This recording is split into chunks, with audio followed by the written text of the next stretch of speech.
Picture a man walking out of a camp at dusk in the hills of Canaan 3,000 years ago. He is carrying a bowl of blood. He walks past the last of the tents, out to where the scrub begins, and sets the bowl on a flat stone at the boundary. He says something. We do not know the words. Then he goes back, because you do not linger out there after dark. What he has just done is the closest thing to devil worship happening anywhere on earth that night. He has left an offering for a thing with a goat's face that lives in the empty country beyond the settlement. We know he did it because centuries later somebody wrote a law telling him to stop. It is in Leviticus chapter 17 verse 7. And it forbids sacrificing to the Sei-Reem, a Hebrew word meaning roughly the hairy ones, the goat demons. English Bibles have been quietly rendering it as devils for 400 years. But this man has never heard of Satan. Nobody has. Satan does not exist yet. Not as a being, not as a name, not as an idea. No lord of hell, no rebel angel, no horned figure waiting in the dark for an offering. All of that is roughly 1,000 years in his future, and when it arrives, it will arrive slowly, in pieces, assembled by scribes. So, he is not a Satanist. He is a farmer being careful. You have been told a different story. It says devil worship is ancient and primal, that somewhere back there human beings knelt to the adversary and made the first bargain, and that a thread runs unbroken from that night to every black candle since. That is not close to what happened. The real answer is stranger, because when you go looking for the first person who worshipped Satan, you do not find a worshipper. You find a room with a table in it, and a man at the table with a pen, writing down in careful Latin the ceremonies of a religion that had no members. He is not a Satanist. He is prosecuting them. And what he is writing will become the most detailed account of Satan worship ever produced, and he is inventing nearly all of it. So here is the question this video answers. Who was the first person to worship Satan, and who else was in the room? Not the version from horror films. The version from the manuscripts and the trial records, including the part where you can watch the devil get edited into the Bible. If that is your kind of question, hit like and subscribe so this keeps finding you. That is the whole arrangement, and it costs you one tap. Start with the Hebrew Bible, because if devil worship were ancient, this is where the devil would be. 39 books, 1,000 years of writing, and no Satan. The word is there, more than 24 times. It just is not a name. It is a common noun meaning adversary, and most of the time it describes a human being. In 1 Kings, God raises up a man named Hadad as a Satan against Solomon, a political enemy. Then the passage that should settle it. Numbers chapter 22. Balaam is riding down a road on an errand God does not want completed, and an angel of the Lord blocks the path. The Hebrew says, the angel stood there as a Satan against him. So, the first clearly supernatural Satan in the Bible is an angel of the Lord doing exactly what God sent it to do. In the oldest layer of the text, being a Satan is a job, and God is the employer. It gets interesting in the two places carrying the definite article, ha-Satan, the Satan, the way you would say the prosecutor. In Job, he arrives in the heavenly court. God asks where he has been, and he gives a report like an employee back from a field assignment. Then he proposes an audit. Job's loyalty has been purchased, and if you took the payment away, you would see what the man actually is. And then he asks permission. He cannot touch Job's property without it, and cannot touch Job's body without going back to ask again. Not a war between powers. An unpleasant but authorized job. Now the fingerprint, because there is one place where you can watch the change happen. Two accounts survive of the same event. King David orders a census. The text treats it as a serious sin, and a plague follows. The older account is 2 Samuel, chapter 24, where God is angry with Israel, and God is the one who incites David to count them. The later account is 1 Chronicles, chapter 21, written generations after. Same census, same plague. And the sentence has been changed. It is no longer God who incites David. It is Satan. And this time the word carries no definite article, not an office. Most scholars read it as the first place in the Hebrew Bible where Satan is a proper name. Sit with that. Somebody read an old sacred text, found the theology intolerable, and rewrote it so a different character did the deed. Then left both versions in the canon, side by side, where anyone can compare them. The devil's first appearance as a named individual is an edit. He is a solution to an editorial problem. Then it accelerates, and the reason is politics. In 539 BCE, Cyrus of Persia takes Babylon, and for 2 centuries the Jewish world sits inside an empire whose religion is Zoroastrianism, which has something Judaism does not. 2 opposed cosmic principles locked in a struggle across all creation. Scholars argue about how much transferred. Nobody disputes what the literature looks like afterward. The Book of the Watchers, the oldest part of 1st Enoch, has 200 angels descend onto Mount Hermon, take human wives, father giants, and teach humanity weapons and astrology. The giants drown in the flood, their spirits stay behind, and that is where demons come from. None of that is in Genesis. Genesis has 4 cryptic verses and moves on. Jubilees gives us Mastema, chief of the evil spirits. The Dead Sea Scrolls give us Belial and a final war between the sons of light and the sons of darkness. Jobs that used to belong to God are being reassigned. Then the last piece, and it arrives by accident. Isaiah 14 is a taunt song, and verse 4 tells you plainly it is aimed at the king of Babylon. It mocks a dead tyrant, and at verse 12 calls him Halel ben Shachar, shining one, son of the dawn. A metaphor about the morning star which rises brilliantly and vanishes when the sun comes up, perfect for a king whose glory did not last. Jerome, translating into Latin, used the ordinary Latin word for the morning star, Lucifer. Not a name. The Latin word for the planet Venus, which he uses elsewhere in the Vulgate with no devil involved.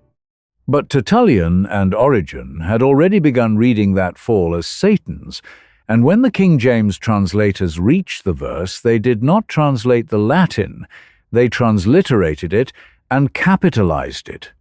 The devil's most famous name is a mistranslation of a metaphor about Venus, aimed originally at a Mesopotamian politician. So if the devil takes 1,000 years to assemble, who were all those devil worshippers people kept finding? The mechanism is in a word we still use: demonization. We treat it as a metaphor. It was a procedure. Set was worshipped in Egypt from before 3000 BCE, god of storms and the desert, and useful.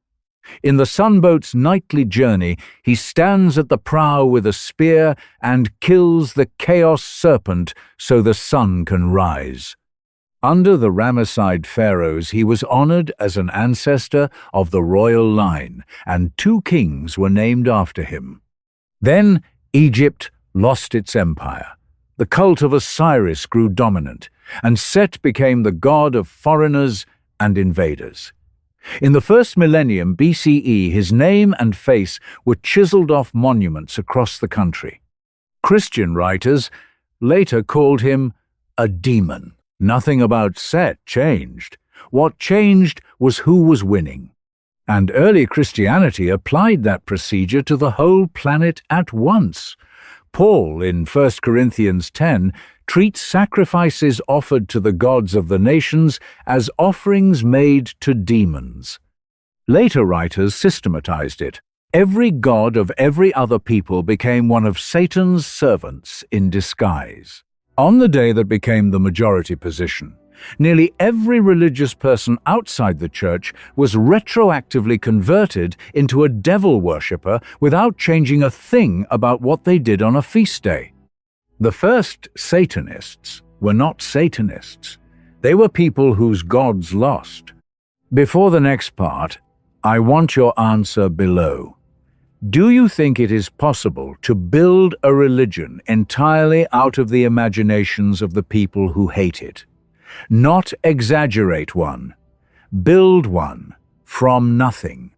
In 1975, the historian Norman Cohn published Europe's Inner Demons, and his argument is what this whole video has been walking toward. Cohn took the bundle of accusations attached to the witch's Sabbath: the secret night meeting, the murdered infant, the orgy, the homage to a presence in animal form, the renunciation of Christ. And he showed the bundle was never observed. It was reused. In the ancient world, it had been aimed at Jews. Roman writers aimed it at the early Christians, who were widely rumored to meet in secret to eat a child. Then Christians in power aimed it at the Cathars and the Waldensians. Same template, new defendant. His conclusion, now mainstream in the field, is that there was never a devil-worshipping sect in medieval or early modern Europe. Not a small one, not a hidden one. None.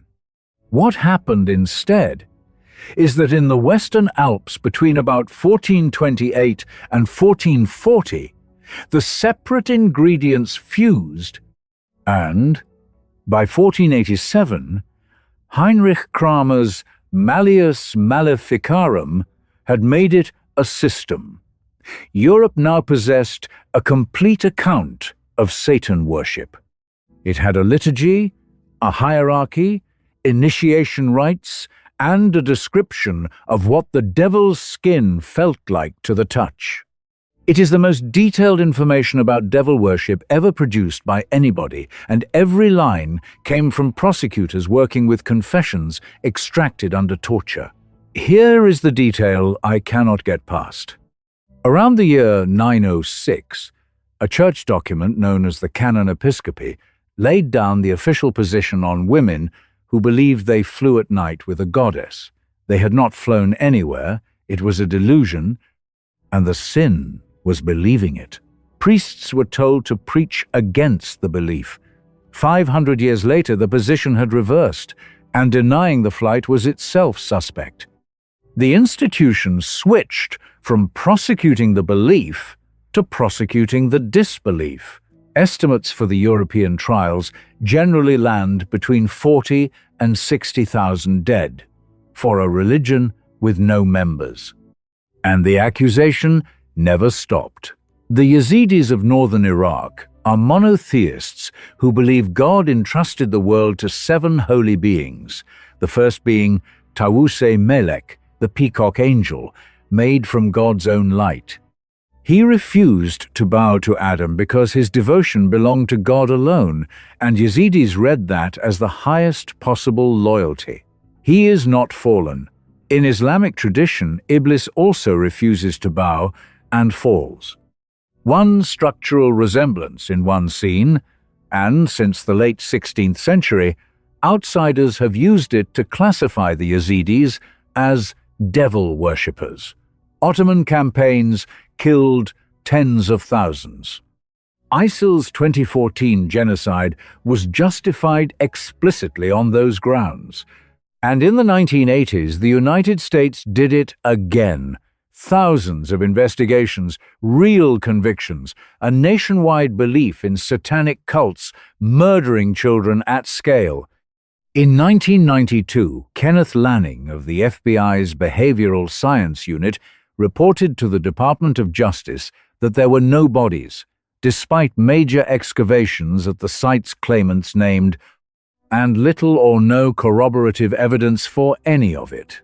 1,000 years after the Canon Episcopi, a federal agent had to write the same memo. So when does someone finally do it? April 30th, 1966. Walpurgisnacht, a house painted black in San Francisco, where a former carnival worker calling himself Anton LaVey declared the founding of the Church of Satan and named it Year One. Not the Bronze Age, not the 15th century, 1966. The first above-ground organization in history, openly dedicated to Satan, was founded the same year as Revolver, and the punchline is in the founding documents. LaVey's Satanists do not believe Satan exists. The church is atheistic. Its position is that humanity invented every god there has ever been, and that Satan is a symbol chosen for what he represents to the culture that condemned him. Pride, liberty, indulgence, and the Old Hebrew meaning of the word adversary. It has always explicitly rejected devil worship. The first self-identified Satanism in human history is younger than color television, and it is a philosophy of self-interest wearing the costume the inquisitors sewed. Every other religion begins with believers. Someone has an experience, a practice forms, and then critics show up and describe it badly. Believers first, critics second. This one runs backwards. The doctrine came first, the critics wrote it, and centuries later a few people adopted the doctrine that had been written about them. Which raises why. You do not need a devil to explain evil. The Hebrew Bible managed for centuries by accepting an uncomfortable answer that calamity comes from God. Job is an entire book about refusing to give you anything tidier. Elaine Pagels, in The Origin of Satan, noticed where the language actually gets deployed. Not at distant foreigners, at intimate enemies, at the group down the road reading the same scripture and reaching a different conclusion, at the brother who defected. That is the job, a category for the enemy who looks like you. You do not need Satan to explain an earthquake. You need him to explain your neighbor. And the accusation always travels the same route, from the people with the archives to the people without them.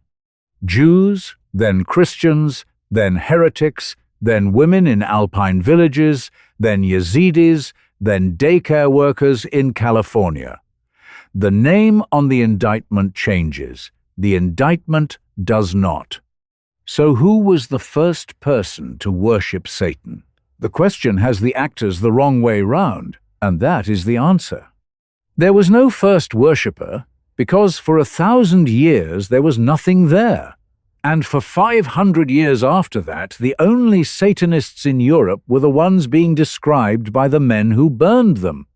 If you want one human being, the honest candidate is not a figure kneeling in a wood at midnight. It is a churchman at a desk in the 1430s with a candle, a stack of confessions, and a blank space where the defendant's name goes. He built the religion. He wrote the ceremonies, set the calendar, supplied the motives. He gave it everything a faith needs except anyone who held it.